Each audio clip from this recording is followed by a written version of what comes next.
Happy Makar Sankranti to all of you. और जैसे पिछले लेक्चर में हमने वायरसेस के बारे में पढ़ा था तो उससे याद ही करते हैं। Viruses once they infect a cell they take over the machinery of the host cell. जो भी होस्ट सेल होती है यानी वो जिस सेल को इन्फेक्ट कर रहे हैं वो उस सेल की मशीनरी को ले लेते हैं। Replicate themselves killing the host, वो खुद को रेप्लिकेट कर लेते हैं और जो होस्ट होता है उसको वो किल कर देते हैं। Would you call virus living और नॉन लिविंग? तो वायरसेस अगर बाहर है यानी होस्ट सेल से बाहर है तो वो नॉन लिविंग होते हैं क्योंकि उनके पास कोई सेलुलर स्ट्रक्चर नहीं होता है। वायरसेस मींस वेनम, वायरसेस का मतलब होता है वेनम या फिर पॉइजनस फ्लूइड।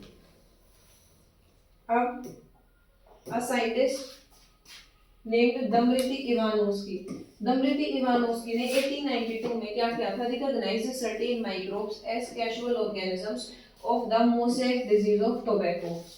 यानी जो मोसैक डिजीज ऑफ टोबैको थी उसको कौन कोज कर रहा था? तो वो सर्टेन माइक्रोब्स थे जो कि दमयंती इवानोव्स्की ने पता लगाए थे। These were found to be smaller than bacteria। जो वायरसेस जो कि ये माइक्रोब्स थे ये बैक्टीरिया से भी छोटे थे। ऐसे कैसे पता लगा कि ये बैक्टीरिया से छोटे थे? Because they passed through bacteria proof filters. यानी जो बैक्टीरिया प्रूफ फिल्टर्स होते हैं कि मतलब उनसे बैक्टीरिया पास नहीं कर पाए, ये उनसे भी पास कर पा रहे थे, यानी ये बैक्टीरिया से भी छोटे थे।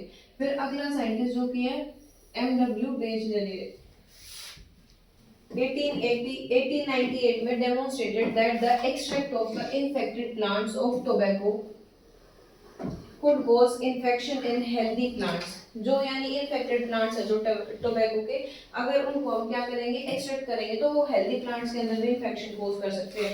नेम द न्यू पैथोजन, और ये ऐसे क्यों कर सकते हैं? इन्फेक्टेड जो टोबैको प्लांट्स है वो न्यू प्लांट्स को यानी जो अच्छे प्लांट्स हैं हेल्दी प्लांट्स उनको क्यों कर सकते हैं इन्फेक्ट? क्योंकि उनके अंदर कुछ पैथोजेंस प्रेजेंट थे जिसे वायरस का, यानी जो ये साइंटिस्ट था एमडब्ल्यू बेजली ने, इसने ही बताया था कि वो न्यू पैथोजन क्या है? वायरस है। और उस फ्लूइड को क्या कहा था? कॉन्टाजियम वीवम फ्लूइडम, यानी infectious living fluid, infectious living fluid कहा था उस फ्लूइड को।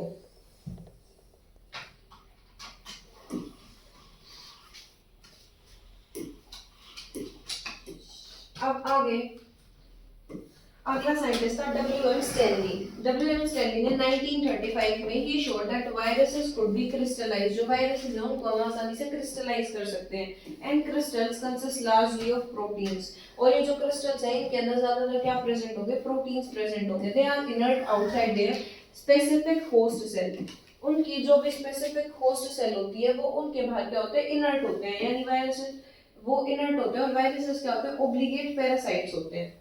अब आगे in addition to proteins viruses also contain genetic material, viruses के पास जेनेटिक मटेरियल भी होता है।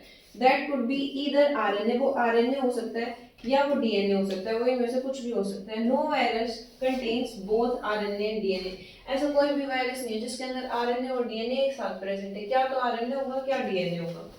A virus is a nucleoprotein and the genetic material is infectious।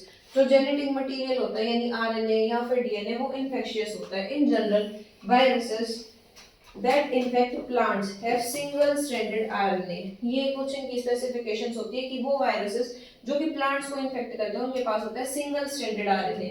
और वो वायरसेस दैट इन्फेक्ट एनिमल्स, जो एनिमल्स को इन्फेक्ट करते हैं उनके पास क्या तो सिंगल या फिर डबल स्ट्रैंडेड आरएनए होगा या फिर डबल स्ट्रैंडेड डीएनए प्रेजेंट होगा। तो ये कुछ स्पेसिफिकेशंस हैं।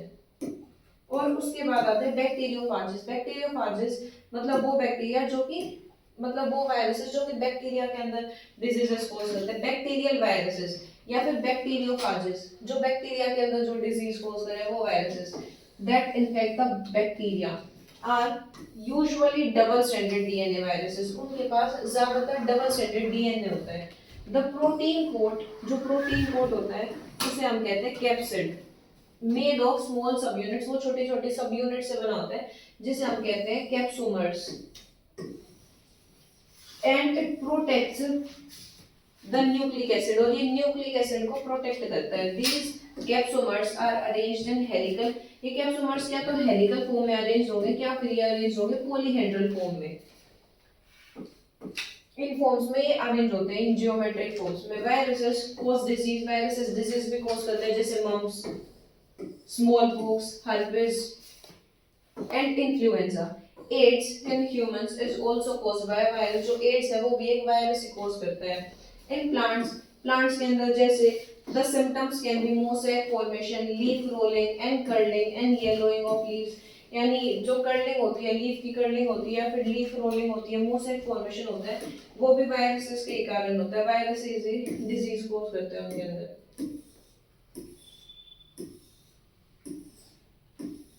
अब आ गया वायरसेस हमने कर लिया, उसके बाद आता है viroids.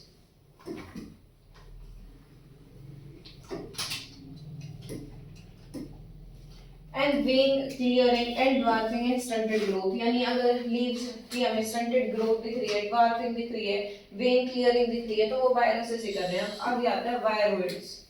In 1971, Theo Diener discovered a new infectious, was smaller than viruses and caused potato spindle tuber disease.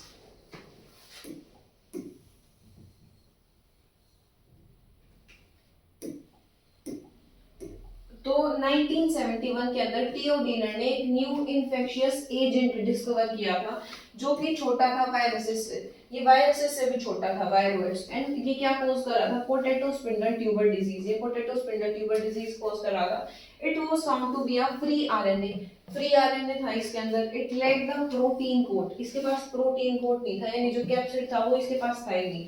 That is found in viruses, जो कि वायरसेस के अंदर मिल रहा था। Hence the name viroid, इसीलिए इसका नाम viroid है। The RNA of the viroid was of low molecular weight, और जो RNA था viroid का उसका molecular weight भी कम था। अब आगे आता है prions। Prions क्या होते हैं? In modern medicine, certain infectious neurological diseases, कुछ infectious neurological diseases were found to be transmitted by an agent consisting of abnormally folded protein, यानी प्राइम्स एक ऐसा एजेंट है जो कि ट्रांसमिट कर रहा था डिसीजेस को, कुछ इन्फेक्शियस न्यूरोलॉजिकल डिसीजेस को। और जो प्राइम्स था वो एबनॉर्मली फोल्डेड प्रोटीन का, इसके पास फोल्डेड प्रोटीन्स मिल रहे थे। It was found to be consisting of abnormally folded proteins. The agent was similar in size to viruses, size similar ही था वायरसेस से। These agents were called, इन एजेंट्स को हमने क्या कहा? Prions. The most notable diseases caused by prions are bovine spongiform encephalopathy, यानी BSC, commonly called, जिसे हम कहते हैं मैड काउ डिजीज भी कहते हैं अगर वो कैटल्स के अंदर हो रही है तो, और उसे हम CJD भी कहते हैं अगर वो ह्यूमंस के अंदर हो रही है तो।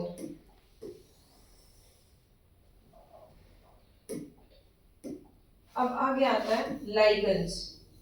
Lichens are symbiotic associations. Lichens क्या होते हैं? They are symbiotic associations, that is the mutually useful associations, यानी ये mutually useful होते हैं। अगर दो चीजों के साथ ये association present है तो दोनों useful है एक दूसरे के लिए, mutual है वो चीज। Between algae के बीच में होता है और fungi के बीच में होता है। The algal component is known as, जो algal component होता है उसे हम कहते हैं phycobiote।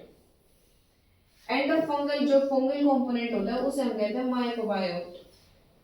व्हिच आर ऑटोट्रॉफिक, जो कि मतलब एल्गल कंपोनेंट है वो है ऑटोट्रॉफिक, और जो फंगल कंपोनेंट है वो है heterotrophic respectively. Algae prepare food for fungi, algae जो है वो फंगी के लिए खाना बनाएगा, और जो फंगी है वो उसको सपोर्ट देगा। Fungi provide shelter and absorb mineral nutrients, उसको शेल्टर देगा, उसको एक सपोर्ट दे रहा है वहां पे, उसको शेल्टर दे रहा है एल्गी को।